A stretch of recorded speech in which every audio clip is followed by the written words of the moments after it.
This is something special. I've often dreamed about what my poetry would sound like if it was accompanied with music. And I was at Lake County talking with Susan and Tim Makarski one night, and Susan said, well, Scott Engstrom does some songs for people sometimes. So in addition to writing his own songs, he also sometimes composes music, and he was kind enough to compose music for two poems that I'm going to read tonight. Scott is the president of the Lake County Folk Festival, and I encourage all of you to go over there. Many of their events are in person, but this Sunday night, there's a rare virtual song circle, and later Scott can tell you a little more about that. But I want to thank Scott very much for composing the music for these two poems.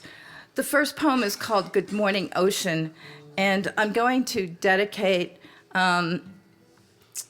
this poem to my late husband. This would have been his birthday. Sadly, he died when he was only 61 years old. And one of his favorite places was by water.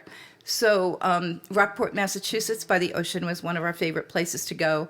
The first poem was written there, and his favorite time of day was what he called the quiet hour. So you'll hear that mentioned in this poem.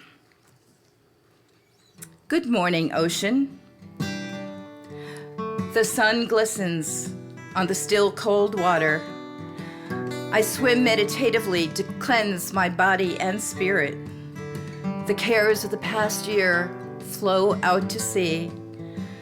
Today, the magnificent music of the sun heralds a brand new start. By midday, the waves rush to shore. Their heaving and swirling energizes my soul, reminding me of the sailors and explorers who risked their lives to show us courage and lessons both sweet and tart. In the evening comes the quiet hour, a time for us to contemplate the day, the reckoning of what we did and did not do, thinking of tomorrow and the next life chart. At night, the big waves roar in, telling tales of shipwrecks and lost lives. They mirror the demons we face in the dark until the sun rises and forces them to depart. This is the ebb and flow of life, navigating the waves of despair, but rising again as the sun returns, making of our lives a work of art. The gentle wave and the thunderous one are all part of the rhythm of life.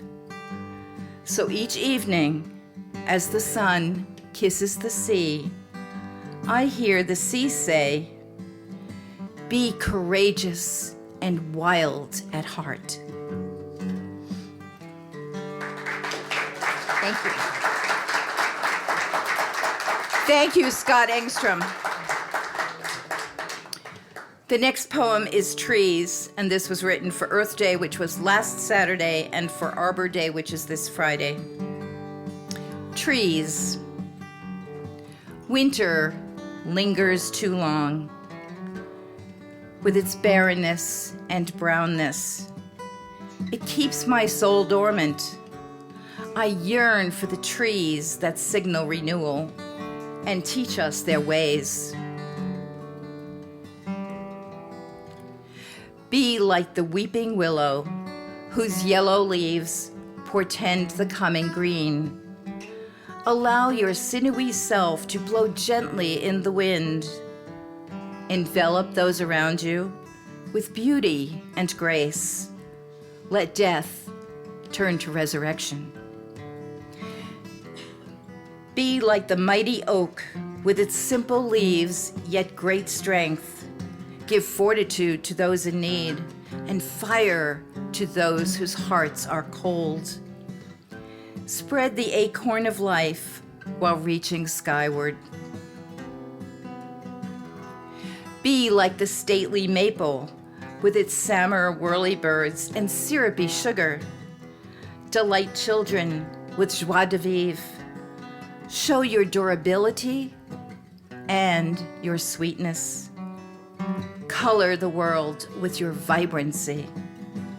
Be like the giant redwood that lasts thousands of years. Withstand the winds that batter you. Allow your roots to intertwine with others. Strive for excellence and resilience. Be like the dawn sequoia, the rare conifer that sheds its leaves in fall. Don't be afraid to stand apart from the crowd. Follow your own destiny. Shed the old and be reborn in spring. Be like the variegated birch that is elastic and tough, but not too hard. Be strong, yet delicate. Peel back the layers to reveal your inner self. Give light to the dark forest around you. Be like the cedar that is used for the finest canoes. Be strong, yet flexible. Resist the rot that threatens us all. Keep your passengers safe and dry. Be like the wide canopied sycamore with its crown of large, crooked branches. Be reliable with your friends. Offer clarity and protection to those in need. Learn to thrive in both the hills and valleys of life.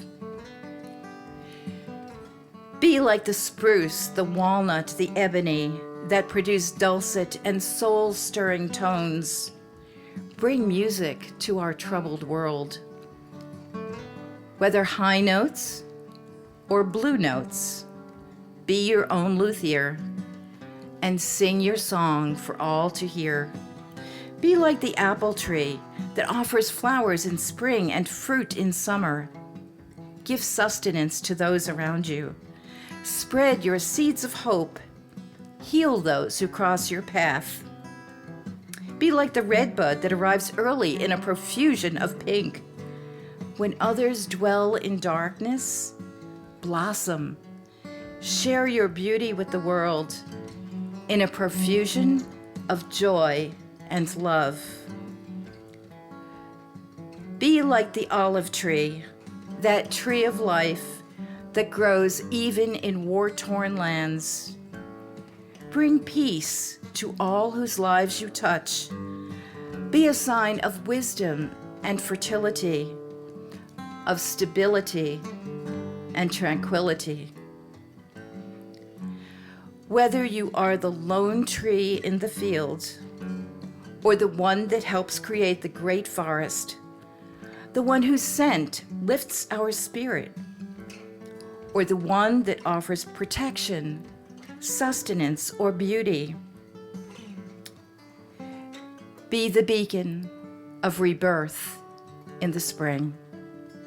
Thank you very much. Thank you again, Scott.